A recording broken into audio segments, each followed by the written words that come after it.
to the She's a 10 times 5 show with hosts Laurie Jabbar and Michelle Emick. We're bringing public figures, subject matter experts, and other accomplished guests to the Studio 50 table to serve you up the best tips, tricks, and key takeaways that all us midlifers want to know about. Okay, time to join us for some times 5 fun. Let's go. Okay, all you tenors, what is the one thing most of us, especially the midlife mavens, can relate to? Sleep issues. This week, Laurie and Michelle will talk with nationally renowned sleep specialist, Dr. Angela Holliday Bell. Dr. Holliday Bell is someone who has suffered from insomnia herself. She knows the power of good quality sleep and how it can lead to a happier, healthier, and more productive life. She has been featured on many local and international television shows, including The Dr. Phil Show. She is also a regular contributor to a number of print and online publications, including The Today Show. Listen and learn all the important factors to creating routines and environments conducive to a good night's sleep. Let's go. Look as good as you feel with great skin made simple. Welcome to the all-in-one skincare system created by world-renowned plastic surgeon Dr. Amir Karam. There's no need to look anywhere else. The Karam MD Trifecta packs more than 20 state-of-the-art ingredients into an easy 3-step system that addresses all aspects of aging for your best skin ever. Use discount code SHE'S10 for 10% off your purchase. Let's go. Okay, welcome Dr. Holliday Bell from Chicago. Yes, hello. Thank you guys so much for having me. You bet. And before we went on air, we were talking about both the weather, because we're in dead of winter, and also the fact that I didn't get much sleep last night. So this is a very timely topic for me and for a lot of women, especially in their midlife, because a lot of stuff's going on with us and sleep becomes a rare commodity. So we're going to talk all about that, and I cannot wait. Absolutely. Yeah. Okay, well, let's start with this. There's obviously the blinding flash of the obvious with regards to when we don't get enough sleep, kind of our behavioral, our mood swings and whatnot. Are there things about not getting enough sleep that people don't know or underestimate?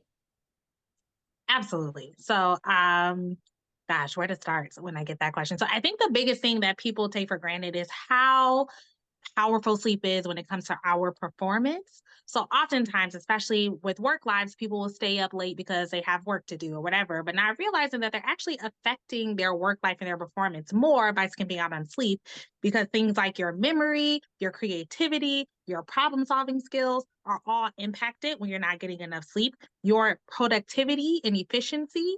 So what I tell people is, if you want to be more productive, instead of staying up late and taking away from sleep, going to sleep will actually make you 30 to 40% more productive than if you miss out on sleep. So there are actually so many things that we take for granted performance-wise when it comes to our jobs as it pertains to sleep. And then physically, you think about how you feel like, yeah, I'm tired, I'm not at my best, I may be a little bit more irritable, but also not getting enough sleep makes you up to 2 to 3 times more likely to get sick, so actually have symptoms of an infection, as well as perpetuate some chronic diseases like cardiovascular disease and type 2 diabetes. So it is much deeper than just not feeling rested. It actually has a huge impact on your overall health. Yeah. Well, I know I get really bitchy when I don't sleep. So it not only affects my health, but everyone around me's health, right? Exactly. No, it's so true. I think I have a problem with trying to shut my brain off at night. I'm sure that's got to be common for other people, because it's like, I can't stop. And then sometimes I'll have my phone, which I know probably you're going to say don't do, but I have my phone next to my bed, and I'll put notes in of the things I'm thinking about, because I'm like, well, I will certainly not remember those tomorrow. Yeah. You know what? You're actually on the right track with that. So anxious thoughts, sometimes it's not even anxiety, right? Sometimes it's just like, what am I going to make for dinner tomorrow? I have to go grocery shop. Like sometimes it's just thoughts that keep you up. And It happens for a couple of reasons. So oftentimes we're so busy in our everyday lives with work and parenting duties and whatever that we actually don't give ourselves and our brains time to process these thoughts. So when the lights are off and the sounds are gone and the distractions are away, our brain's like, okay, now let's think about everything we didn't get a chance to think about during the day. And so one way to combat that is by intentionally giving your brain that time to process those thoughts separate from your bedtime. So I like to recommend people do just like a brain dump, or some people call it a worry diary, where after dinner or sometimes separate from bedtime, you sit down 10 to 15 minutes and you just write down everything that comes to your brain, action steps for things that you're worried about, solutions to things that are problems. You actually give your brain that time to process those thoughts so that it's less likely to happen at nighttime. Yeah. Mm. Well, one of the things that I struggle with is I am like, I call myself the hummingbird, the human hummingbird. I'm here, there, everywhere. My mind's constantly going. And I'm a Yeah. little bit OCD, quite frankly. Okay. So I go through the day. And when I get to about 8 o'clock at night, I'm mush. So I have no problems falling asleep. Mm-hmm. But if I wake up between the hours of, let's say, 2:30 and 4, it's on. I'm on go mode. Is that a normal thing? Is that hormonal? Like, what do you attribute people that have that condition? We call it the 3 a.m. club, right? So it always seems to be around 3 a.m., no matter who you are, no matter what time you go to bed, that's the time you're waking up. And there are a few reasons for that. So that sleep drive you've been building all throughout the day that's pushing you towards sleep by around 3 p.m. or 3 a.m., you've slept off enough of that it's not exerting the same amount of pressure to keep you asleep. So you're more likely to stir or awaken for a variety of reasons. It could be to get up to go to the restroom. It could be just like a sound that wakes you up. It can be a thought that you have that now you're thinking about continuously. And believe it or not, waking up is not the problem. Most of us wake up multiple times throughout the night, and it's natural. As we cycle through sleep stages, we have a small break in between sleep cycles where there's a brief awakening. Usually you're changing positions, pulling on more cover or whatever, and then you fall back asleep. The issue is waking up and staying awake. And Mhm. often what leads to that is what you do when you wake up. So if you wake up and you look at the clock, you're like, "God, it's 3 a.m. Shoot, I have to get up at 6. Okay, I only have 3 more hours to sleep. Let me try to hurry up and go to sleep." You are automatically causing an anxiety. I call it a countdown anxiety. Or you pick up your phone, I'm just going to scroll through some social media, and now you're stimulating your brain. Believe it or not, you're teaching your brain that 3 a.m. is when you want to be awake, because you're sending yourself all these alerting signals at 3 a.m. to keep yourself awake. So that makes it more likely to have to happen on subsequent nights because you trained yourself that 3 a.m. is when you want to be That makes perfect sense. Absolutely, it does. I've Yeah. done it. Where I've, woken up and then I'm like, oh, let me just check my phone really quick. awake. That's so bad, Yeah, right? We should have no exactly. technology in our rooms, right? No technology at all. For the past, since my struggle with insomnia, so I would say the past 6, 7 years, I have no idea what it is in the middle of the night. If I ever wake up to use the restroom or whatever, I have trained myself so strongly to never look at my phone or this. I have no idea what time it is. And that allows me the calmness to fall back asleep, because it could be the middle of the night. I don't know. It doesn't matter. And people will ask, well, how do I know what time? Whatever. If your alarm hasn't gone off, it's not time to wake up. And that's all you need to know. It doesn't matter if it's 3 a.m. or 4 a.m. or 2 a.m. Your alarm hasn't gone off. Go back All to right, sleep. let's talk about the alarm. Let's talk about that Yeah. because I haven't used an alarm in like a decade and a half, probably. okay, but a lot of people do, and then they do what? Hit the snooze.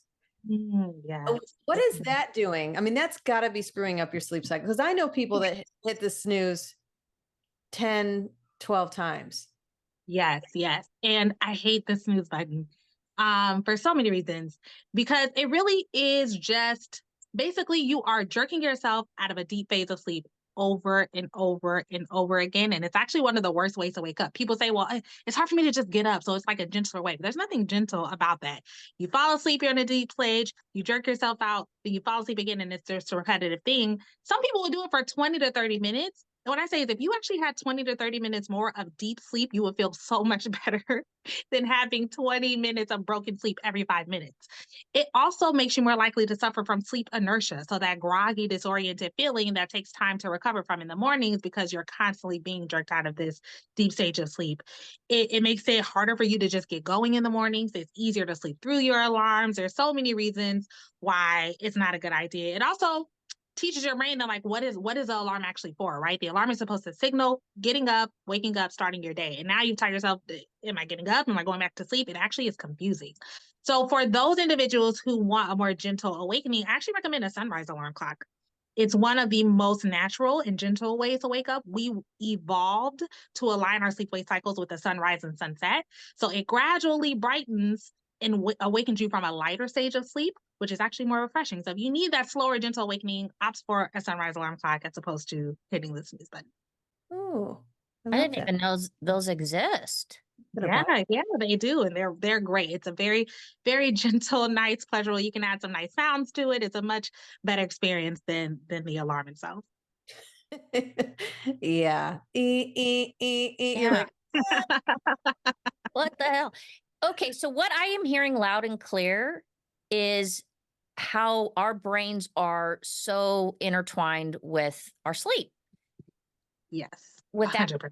yeah, with that being said, a lot of people take sleep aids, gummies, etc., to dull the brain.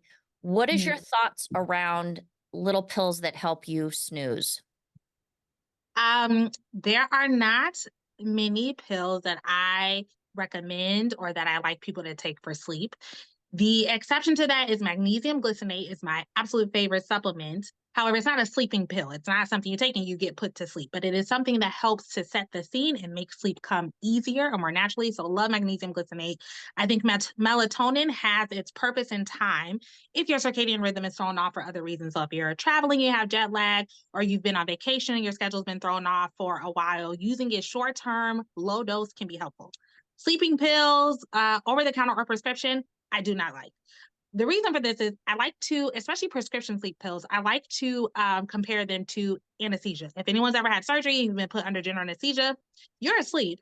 They put you to sleep, but you don't wake up like, oh, I feel so great. That was so refreshing. I feel like my best self. Like you're not feeling that way, although you're put to sleep. These things don't often recreate the natural architecture of sleep that leaves you with all the benefits that I discussed before, improved memory, cognition, mood, motivation, and all those things. And that is the point of a good sleeping life, is to also live a great waking life. So just being put to sleep literally is really not the goal. So if you're needing these things, it really is important to find out why you're needing them and to fix the underlying causes so that you can get that good, natural, restorative sleep. Yeah. And they're addictive, right? I mean, there's a They're addictive, once yeah. you start that kind of journey, it's hard to get off the train. It's a slippery slope, and they often cause a tolerance where you need higher doses to get the same effect. So whereas when you initially started, you may have started with a small dose that works fairly well. Now you have to take higher and higher doses. At some point, you hit a ceiling, and then there are side effects. There are withdrawal effects if you try to stop them. There are so many reasons why they're really not the most optimal route to go. right. And then you're probably overstimulating yourself, right? When you get up. So you've got high level of stimulants, whatever that might be. So it's Exactly, solar. exactly. And a lot of people have the hangover, tiredness, and grogginess, and it takes a long time for them to feel alert. And I'm like, that's not really the point. We want the sleep so that you wake up feeling refreshed and like your best self. So many reasons why it's really not a great idea. Yeah, it's really fascinating how sleep really does affect everything. I know I've read that it's extremely beneficial for weight loss because when you, Absolutely. I don't Yeah. know, maybe I need to get more sleep. No, it's true. And a lot of like bodybuilders and fitness trainers are really starting to lean into the power of sleep, because even if you're someone who works out regularly and has a great diet, you are kind of handcuffing yourself if you're not getting enough sleep. Because in a state of insufficient sleep, your hormones are dysregulated. So the hormone that stimulates that you're hungry, ghrelin, is actually released in higher quantities, while the hormone that signals that you're full, leptin, is released in lower quantities. Your ability to understand or appreciate delayed gratification takes a hit. So that frontal lobe, the front part of your brain that controls executive functioning and rationalizing, is not functioning well when you're not getting enough sleep. So you're much more likely to reach for things that are unhealthy. You're much less likely to be active. And that's even if you're working out, your NEAT, your non-exercise activity thermogenesis, decreases. So your body tries to conserve energy by moving less, fidgeting less. I wouldn't be doing all this with my hands if I were very sleepy. You're blinking less. All of those things that actually make up the most of your calorie burn actually take a hit. And growth hormone is released while you're sleeping. So, in terms of actually building muscle that you have broken down during the day when you're weightlifting, that is not happening as efficiently when you're not getting enough sleep. Do you recommend a certain amount of hours to, stop eating before going to sleep, like 2 hours, 3 hours? Yeah, a good rule of thumb is about 3 hours before bedtime for your largest meal. So if you're going to have dinner, stop about 3 hours, even 4 hours before bed. The other thing, though, is some people have hunger pangs and drops in blood sugar that can wake them up overnight and can be stimulating. So in those cases, a light bedtime snack about an hour before bed that's light, so like 100 calories or so, that's rich in protein and complex carbs. So like a Greek yogurt with some berries and nuts is perfect to keep you satiated throughout the night and to stabilize your blood sugar so your digestive system is not too active, but you're also not waking up due to hunger pangs or drops in blood sugar. Mm, Okay, I got a question for you. It's my Sure. guilty pleasure. Yeah. Actually, it's my whole family's guilty pleasure, other than my husband, and my boys call it fat nap. So they it's a thing. So I have started, like, when I'm feeling like my brain is tired and and it's normally after 3 p.m. It's between 3 and 5 p.m. Is Mhm. that good or bad for your sleep cycle to take that 30 minutes where you just close your eyes and sometimes I fall in deep REM? Mhm. So, okay, so I'll start by saying naps in general, power naps, I love. I took one earlier today. Anytime I get a chance to take a power nap, I will absolutely do it.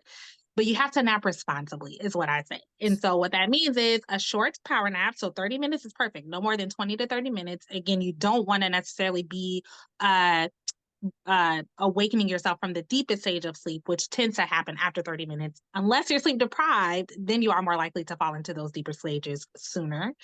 And you want to try to avoid napping after 3 p.m.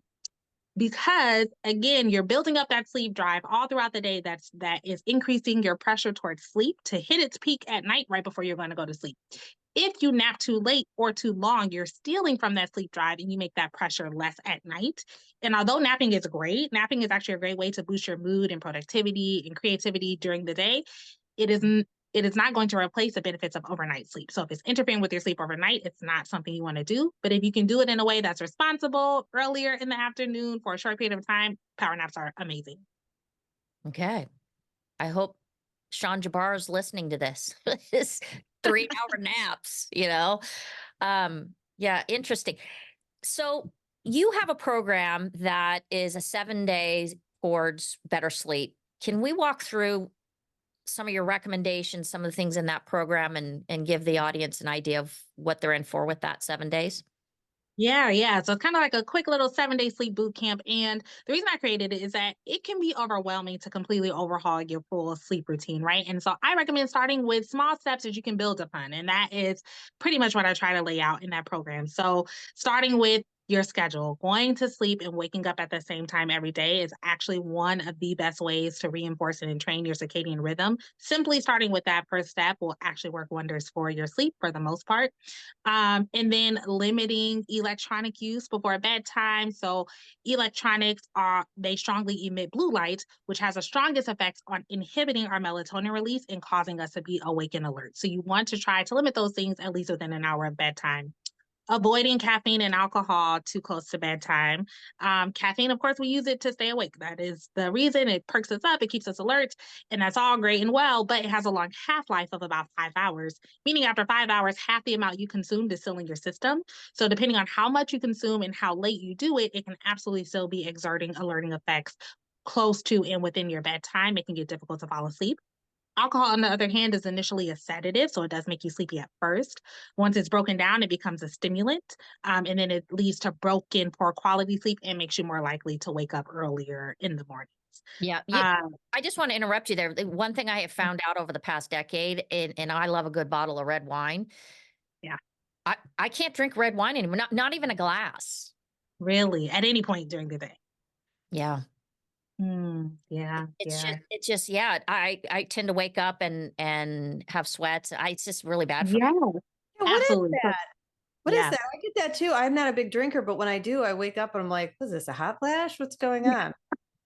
Yeah, so the mechanism behind the night sweats are not super understood. Not everyone experiences them. I have experienced that as well sometimes when I drink. So it really is thought to be a matter of once alcohol is metabolized, it has different effects on your body. So one is stimulating effects, but also it can just cause an increase in your body temperature. And that in and of itself is a sign to you to wake up. So part of what I recommend for anyone who's trying to get better sleep and have a better sleeping environment is to decrease the temperature before you fall asleep because your body temperature has to decrease by 1 to 2 degrees to facilitate the transition to sleep and to maintain sleep. So if your temperature increases during the night, it's actually a signal to your brain it's time to wake up. That's what happens naturally in the early morning hours. That signals your cortisol release and says, okay, it's time to wake up. So if your room temperature is too high, if you have something else, some medications can cause night sweats or increase in body temperature, that signals to your brain, oh, it's time to wake up, even if you're not ready to wake up. So yeah, alcohol can definitely impact sleep. And, as we get older, we tend to have less resilience against that. So it tends to affect us a little bit more. Yeah. The French must not be getting a lot of sleep. Okay, sorry, I did not mean to derail you. I think you were on point two, but so like, Yeah, no worries. Yeah, I'm trying to remember what. So, I think so. Having a bedtime routine is actually super important, and that actually goes back to the point of your mind not being able to shut off. We often will go throughout our days busy and anxious and stressed and thinking about all these things, and then we're like, "Oh, time to go to bed. Let's just get into bed," and everything, goes away. And our brains don't tend to work like that. For most people who have children, they have bedtime routines, right? We say, okay, let's take a bath, let's read a story, let's brush teeth. And we do that to transition them from the play and activity of the day to the calmness and relaxation of the night. But as adults, we need that just the same, if not even more, than kids. So we need to give our brains that time to make that transition. And the bedtime routine is a great way to do that. It should be something that you find relaxing and enjoyable, filled with activities that you like. I personally look forward to my bedtime routine every single night. Reading is a great thing to add to it, calming music, meditation, something like that to help transition you into sleep. Um, Getting moving, exercise is a great thing to add to your daily routine that also impacts your sleep. It has been shown to promote deeper and better quality sleep. So you get more of that slow wave, deep sleep when you've been active during the day. The caveat is exercising too close to bedtime can be too activating for some people. You may get those like endorphins that stimulate you a little bit, or it can increase your body temperature for too long and make it harder to fall asleep. So you want to avoid doing that too close to bedtime. So yeah, verify. it's interesting while you're thinking, I had no idea that body temperature played so intricately into the sleep pattern because I'm the one that like has all the blankets because I get cold. I mean, I'm snuggled up like I'm tight. So I need to change that. Yeah. Yeah, you need to change that because it is actually better to be a little bit so definitely on the cold side. And like my room, it's like almost a little uncomfortable when I'm going to sleep, but the covers are enough to make it a little more comfortable because you want to help facilitate that. And even if when you're falling asleep, you feel okay, your body temperature with all the blankets and things will rise overnight. And that can definitely impact your sleep. So the optimal temperature in research is somewhere between 62 to 68 degrees Fahrenheit in terms of your sleeping temperature. A lot of people will say, absolutely not, I'm going to freeze at that temperature. Everyone is a little bit different. So I would recommend just starting by turning the thermostat down 2 degrees lower than what's comfortable for you during the day and starting there and see how that impacts your sleep. And oftentimes, even if you feel a little on the colder side as you go to sleep, you will realize that you're actually sleeping a little bit better. Wow. That's good to know. What are your thoughts on weighted blankets? I love weighted blankets. They work via the deep pressure touch stimulation principle, in that there's like a pressure on your body that makes your mind more aware of its positioning in space, and it triggers your autonomic nervous system, or the thing that kind of slows everything down. So it causes it helps to decrease stress and promote relaxation. So I think it's super helpful, especially for someone who finds that you're a little more anxious or a little more worked up. The only thing I will say, as someone who tends to be a little bit warmer, I love weighted blankets like during my bedtime routine, like while I'm reading a book. I love it. I can't necessarily sleep with them though, because they do make me a little bit warmer overnight. There are some cooling options that have been a little bit better, but you just may have to experiment with what works best for you. I love a weighted blanket. Remember the back in the day? I don't know if you're old enough to remember that, the water beds. Oh Yeah. God. Oh yeah. I do remember. those Those are, are actually not great for sleep. do they still have those? think I don't so. think so. Like, I remember begging my parents and I Oh got my one. God. Yeah. If you had a water bed, you were money.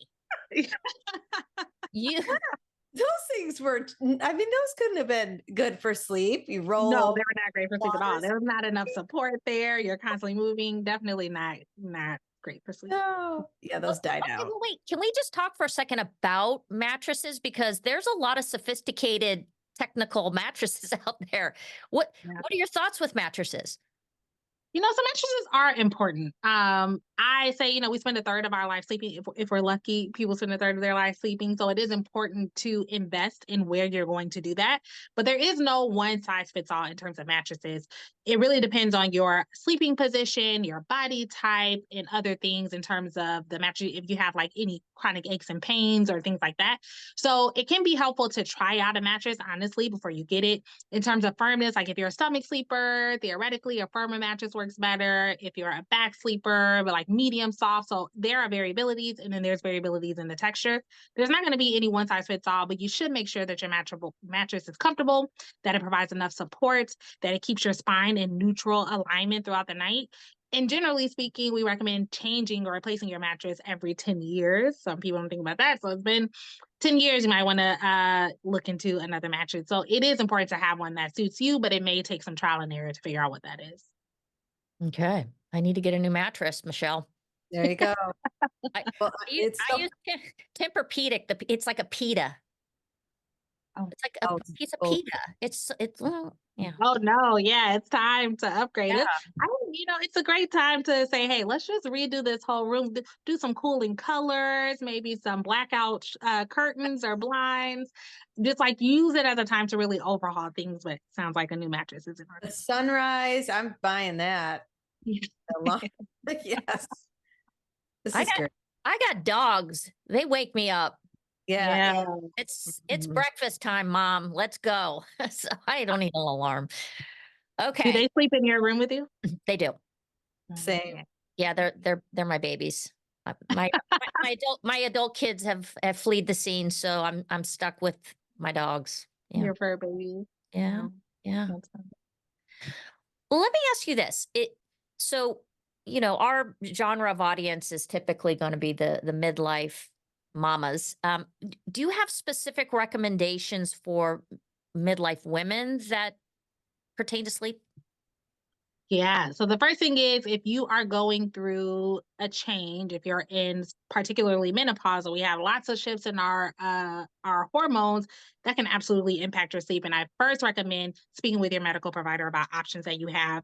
I think a lot of times as women, we just power through things and like, oh, this is just a fact of life. This is just what happens. But there are options to make you more comfortable because those shifts come with a lot of changes that can impact your sleep, such as night sweats and things like that. Sleep apnea significantly increases in middle age in women in particular. Prior to that, it's seen more in men, but once you hit middle age, it actually becomes equal. And it can show up differently in women than in men. So it's not your stereotypical all the time. It's not your stereotypical loud, buzzsaw, snoring every night with pauses in breathing. You may not actually have any of those symptoms, and your only symptom may be poor sleep quality. So if you're not getting the sleep that you feel that you need to feel refreshed and restored every day, I recommend speaking with your medical provider and looking into a sleep study because countless of women that I've worked with and that I know have had undiagnosed sleep apnea. And there are things we can do to help, but nothing will really get them the sleep they need if they're not getting treated for that. So I would say those are the first two big things. Mhm. The second thing is temperature regulation is going to be huge. So like the things I already talked about, keeping the thermostat low, particularly if you experience night sweats, potentially having a fan next to your bed. Back to the sophisticated mattresses, there are cooling systems that help to keep your temperature within a certain range based on what your body temperature is throughout the night as it fluctuates. So sometimes those things can be helpful. Having a way to wind down and specifically deal with anxieties and stresses that tend to come up during that time of life using a relaxation technique. So that can be guided imagery, progressive muscle relaxation, meditation, something that you are incorporating into your routine routinely to help decrease that stress and help you to transition to night. Those would be my biggest recommendations specifically for that age group. Those Yeah. are great. Yeah, I always sleep with a fan. That's like a must. My room is freezing, but I love it. It's like I have the fan on, the thermostat is low, like it needs to be nice and cool. Same. Lori, you got to get your temperature down. I have so much on my to-do list at this point. And now I'm having anxiety and I'm not going to sleep tonight. Jesus. Okay, wait. So here's a dynamic. If you have a partner and let's say you're yin and yang, I mean, how do you balance that? Let's say, they have different sleep. Separate bedrooms. Yeah, listen. So yeah, there is something called sleep divorce that is occurring a lot more frequently, or at least people are talking about it a lot more than they did before. Where if you really can't get on the same page with your partner, it is sometimes better for your marriage and your sanity to sleep in separate spaces. I think trying things to get on the same page first. So I will take myself as an example. Me and my husband, we're very different sleepers. I need 9 hours of sleep, first of all. I'm also a very sensitive sleeper. So people are always like, oh, you sleep so well because you're a sleep specialist. No, I sleep so well because I try really hard at it. Like I need very specific conditions. And so there can't be a lot of movement. There can't be noise. There can't be light. Like I have to have a complete dark, silent room. And my husband needs less sleep than I do. He actually only needs about 6.5 hours of sleep. I would say he lives a lot more life than I do. So he goes to sleep after me and wakes up before me. But what that means is I can't, like, getting into and out of the bed can be problematic. So we made sure we got the biggest bed we can find that is a bed that doesn't transfer motion. So when he's getting into the bed, I don't necessarily feel it. That took some work and some trial and error to figure out. He also understands how important sleep is to me. So he understands that we're not going to watch television in the room. We're going to keep the blinds closed. We have, blackout shades. So I think it's important to have a discussion with your partner about why sleep is important to you and why it should be important to them too, and how you guys can get on the same page with that. A lot of times I hear like, oh, my wife likes to watch television at night that interrupts my sleep. So getting on the same page with how you can have something that works best for both of you. Oftentimes the television is just for the sound that she finds soothing. So let's do a white noise machine so you have something to fall asleep to, but we're not having the television on that can impact sleep. So try those things first. Separate blankets. Some couples have a hard time. They fight over the blankets and one is rolling over and takes it off and it wakes the other one up. Separate blankets is a great way to do that. If you're trying these things and it's really not working, ultimately there's nothing wrong with a sleep divorce where you're sleeping in separate spaces. You come back together and everyone's happy and have a better relationship. You know what? That is ding Great ding. advice. That is the dirty little secret though. Yeah, it is. I think It is. times where like I kick my husband out. I'm like, because I get angry if he starts to snore. Right. Yeah. Like I find myself wanting to punch him in the face. So it's better for me just to say, you know what, I need a good night's sleep. You're in the Yeah, I'm going in the yeah, we do that. Like I'm watching something. He's like, I can't fall asleep to this. I'm going to sleep in the other room. I'm like, okay, bye. Yeah. Yes. Because it can cause resentment, right? People don't understand how important sleep truly is to you. And if you're waking up and you're tired and you're fatigued and you're frustrated and you feel that it's because of your partner every single night, that can lead to resentment. That comes out in other ways. So if it's going to get to that point, it's okay. You can, what we often recommend is have a bedtime routine that you do together. Like have that time, that intimate time together. Maybe you're reading together or something like that. And then it's okay to separate if it's best for both of your sleep. Yeah. I think that's the stigma is I think people believe that sleeping in separate beds or rooms even is a sign of lack of intimacy. Mm-hmm. And I think that's misconstrued because I think intimacy can happen on the sofa. Yep. It can, in the Exactly. closet and, yeah. But they, because I lived in Europe for 6 years and that was a thing. Most of the beds were 2 separate beds. You thought it was a master, like a king size bed, but it's 2 separate beds or there's separate rooms. So it's been going on in Europe a long time. Exactly. People just don't talk about it as much. And I said, there's nothing to feel ashamed about or anything like that. Sleep is just as important as all the other things we do for our health. So it's okay if that needs to be separate from your partner. Yeah. This was great. What great takeaways. This is great. Thank Do you you. have any, we're going to put you in the hot seat. You didn't know that, but do you have any last kind of takeaway that you want to provide the audience? I do. Yeah. So when I am speaking to individuals or organizations or whatever about sleep, especially when it comes to women, I like to say sleep is a necessity and a right. It's not something that you have to earn. And so you are worth prioritizing your sleep. One of my favorite quotes from Nicola Hobbs is, instead of asking myself, have I worked enough to deserve to rest? I've started asking myself, have I rested enough to do my best work? And I think that really encapsulates the mindset that people should have when they view sleep. You don't have to earn it. It's something that you need and that you get by virtue of existing. And it helps to make you your best self in all the other roles that you play. So start your day with sleep in mind, prioritize your sleep, and that's your self-care, and you will be better at all the other things and all the other hats and roles that you play. Boom. Boom. Um, Okay. I love it.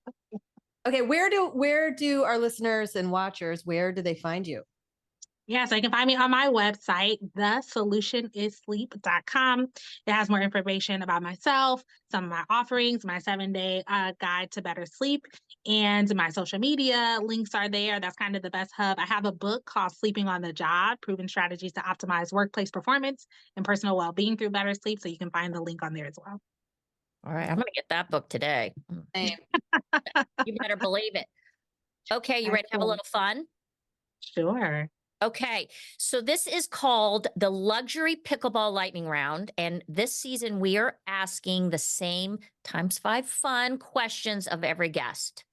All right, let's do it. Gonna give them a little insight into you outside of being the good doctor. Okay, first question. Where is your happy place? Don't say the bed. I have to. Yeah, she kind of has to, right? I love my bed. So like my husband is like, you're the only person I know who has fun while they're sleeping. And I'm like, I just enjoy, like if I roll over and I know that I'm sleeping well, like there's just this joy that I have. Like it really is my happy place. I would say aside from that, I love to shop. I'm a shopper. So I guess like the mall or something like that. But bed is number one. Okay, that's fair. Okay. Second question is, you're taking a long flight. Who would be the ideal person to sit next to you? And it could be living or deceased. Who would be that person that you'd Oh, sit next to? gosh, that is a good question. The ideal person to sit next to me. I think just at this point, probably Michelle Obama. Like I really just she inspires me a lot. I look up to her. There are so many questions that I have of just everything from First Lady to her relationship with Barack. I feel like we would talk the whole time. So yeah, that would probably be my answer. Okay, I have a question. If she's sleeping, do you wake her up? Absolutely not. I don't believe in interviewing with people. Okay, this is a random question, but I think it's essential. Do you believe in aliens and UFOs? I don't. No, I don't. I don't. I think I don't know that people see things or whatever. I personally, no, I don't. I think there are other beings in the universe, of course. I don't think we're the only ones here. I don't know that I believe that they visited us and like abducted people and all those things. Okay. Okay, fair. All right. Next question. Favorite concert you've ever attended in your life? Oh gosh. I haven't been to that many concerts, but yeah, I haven't been to I'm not really a super concert person. When I was younger, I went to a Destiny's Child concert, the group that Beyonce was in before she was Beyonce. And I was so young, they were just like everything to me. And it was my first concert and it was a great experience. So I would say probably that. Okay. Okay. You know what? I saw Bey in concert. I've seen her in concert too. It was amazing. That was amazing. But you know what concert I saw in your great Chicago? I saw Aretha Franklin, and that was one of my favorites. That probably was amazing, I'm sure. Oh my God, it was. Okay, final question. And this one has a little bit more legs to it. If you could tell your younger self something that you know today, what would you tell her besides make sure to get good sleep? Well, luckily my younger self was on it then. It wasn't a struggle until I got older. She was doing the right thing. I would say don't be afraid to step out on faith and do things outside of what people think you can do. I say that because obviously I'm a doctor and I decided to be a doctor when I was 6. I come from an underserved area. That was already like a big task. Like no one in my family was a doctor. But now I'm also an entrepreneur And I would say that was never in my field of vision. Like, I think in many ways I did put limits on myself, even as a doctor. Like, you just have this path and you just go here, and what will people think? Because I'm already a doctor. What do I don't know anything about business. What do I do doing that? And so there was a lot of self-doubt and a lot of imposter syndrome and a lot of things that I wish I had worked through sooner to get to where I wanted to be. So that's what I would tell myself. That's a good one. Great. This was amazing. This was really good. And I, personally got a lot out of it. So everyone needs to check out Dr. Holliday Bell's website and get with the sleep program. Absolutely. Absolutely. Thank you guys so much for having me. It's a great conversation. I'm happy that you guys got some tidbits and some takeaways, and I hope that everyone else did too. All right. Thank you. All right. Thanks so much. Thank you, audience. And until next time. Follow us on Instagram at She's a 10 times 5. You can click on the link in our bio to listen to all of our previous episodes, as well as check out our live video interviews over our YouTube channel. You can also find us on Apple, Spotify, iHeart, pretty much wherever else you decide to listen to your favorite podcast. Don't forget to hit subscribe.